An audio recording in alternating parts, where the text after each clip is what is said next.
of Microbiology, DP Science College, Gondia. So let's start with the basics of immunity of the human host body.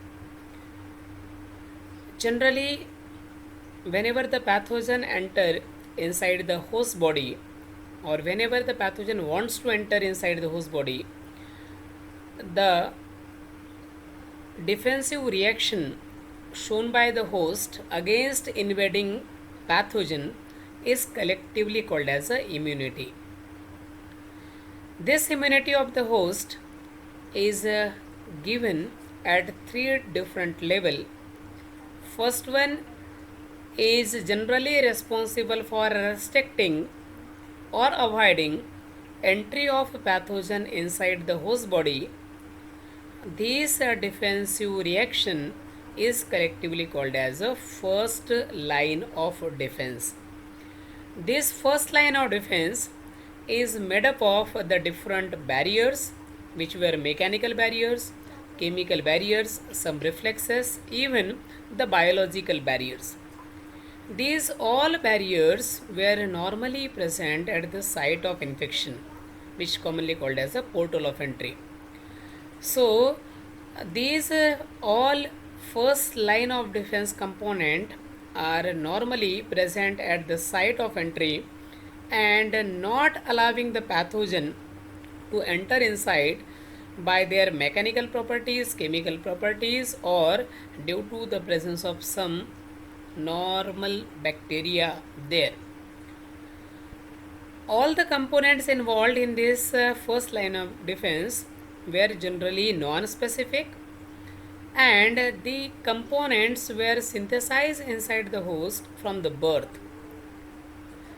That's why it's act as, or it considered as, the one of the mechanism of the innate immunity. While some of the pathogens capable to carry out the invasion of the first line of defense, they having some of the pathogenicity parameters.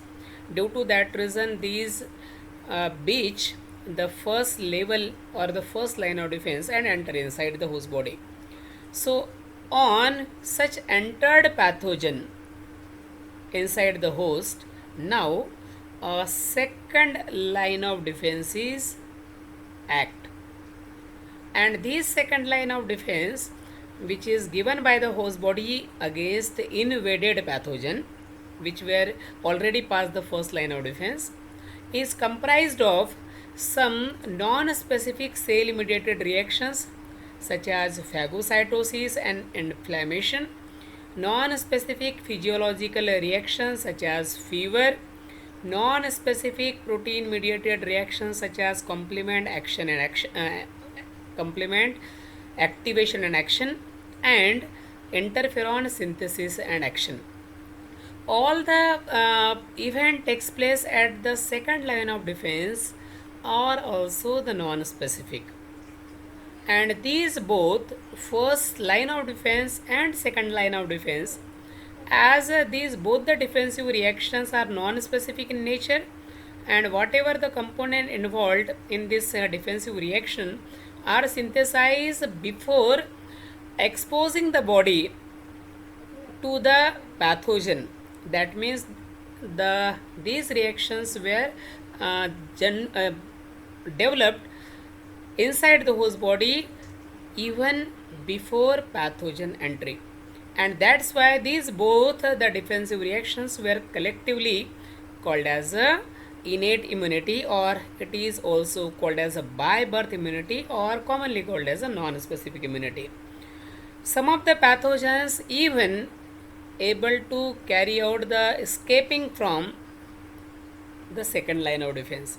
In that case, now the pathogen capable to invade in deep inside the host, even it is capable to sensitize and trigger host immune system, specific host immune system.